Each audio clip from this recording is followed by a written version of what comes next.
The Drowning of Mateo Sanz. Chapter 1. The Quiet Harbor. La Palmas, Gran Canaria, April 1490. The wind had not changed in 3 days. It hung like a sheet of glass over the port, trapping the smells of salt, fish, and sweat, and something newer, fouler, a smell that didn't belong here. It rose with the tide and lingered, even after the water slipped back out to sea. A damp, earthy rot, like fruit left in a sealed jar too long, like something buried too shallow. Mateo Sanz stood on the dock's edge, boots in hand, watching the sails of La Santa Justa sag like cloth over a corpse. She should have been halfway to Cadiz by now. It loaded the cargo, sugar, dried fruit, salted goat, 4 days earlier.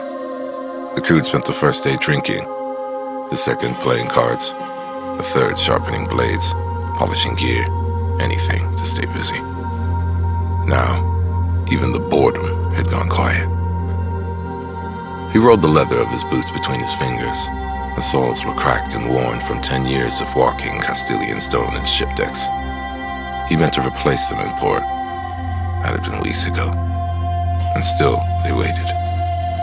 Mateo turned his eyes towards the horizon. The sea shimmered without movement, endless and mocking. He hadn't planned to be gone this long.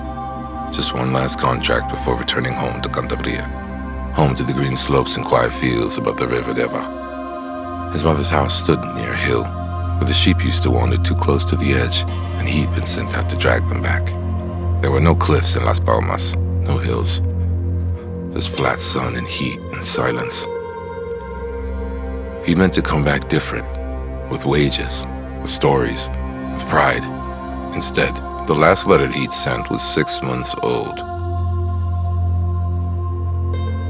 He imagined her hands opening it, calloused, careful, and her eyes scanning the script as if the neatness of his lines might reassure her. Now, he didn't know what to write. Still in port, still no wind, still no idea why the animals don't make noise anymore.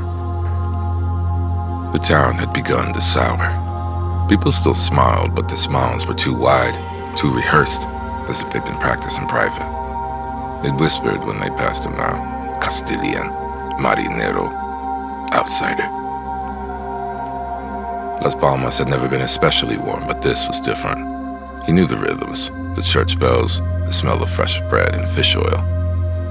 Now it felt like someone had replaced everything with a faded copy. And the fishermen were the worst of all. That morning, he passed 3 of them seated on crates by the main dock. They weren't gutting fish or mending nets, just staring at the stones beneath their feet, not speaking, still as stone. One of them, Luis, a man Mateo had traded salt with the year before, looked up and met his eyes.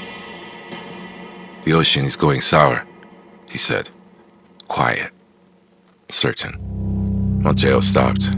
"What?" Luis didn't answer. He just stood and walked away. That night, the tavern was only half full. A dice game clacked softly in the corner, but even the dice sounded shy. A stringed instrument plucked out a mournful tune near the hearth, but no one was singing. Mateo sat with a cup of wine and listened, not to laughter or boasts or tales from the sea, not anymore. They were talking about sickness. Not here, yet, but inland, up near Telde. A boy had died, his belly swollen like a drowned man, blood at the nose. His mother had locked herself in the chapel and refused to come out. Others mentioned goats birthing eyeless kids, wells turning brackish, crops yellowing too soon. No one said plague, not out loud, but everyone was thinking it. And no one seemed to know what to do. Mateo stepped out and walked the familiar slope toward the bluff above the harbor. It had become a kind of ritual these last few days, watching the water, counting the lanterns, hoping for wind. From up here, the port was motionless. The ship sat like bones in glass. Even the stars reflected without a ripple.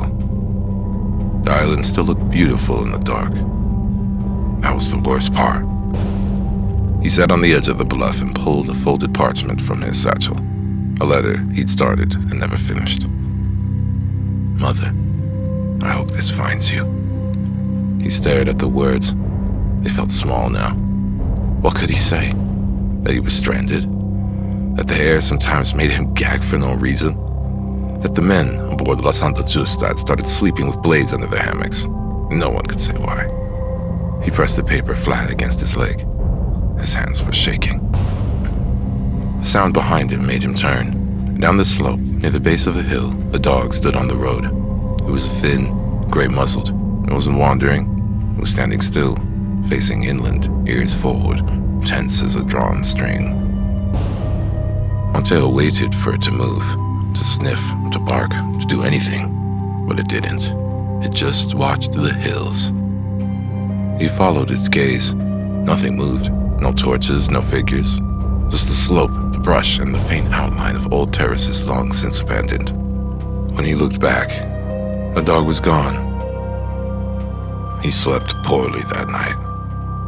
And just before dawn, the church bells rang, but not at the hour, and not in any rhythm he'd recognized.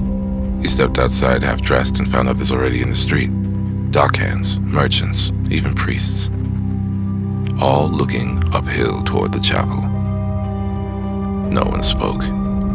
The chapel doors were wide open. Candles burned in the doorway, too many for a morning service, their flames flickering in still air. A group of women knelt outside, heads bowed, hands clasped in silent prayer. Behind them, a cart stood draped in cloth. Something beneath the cloth was leaking.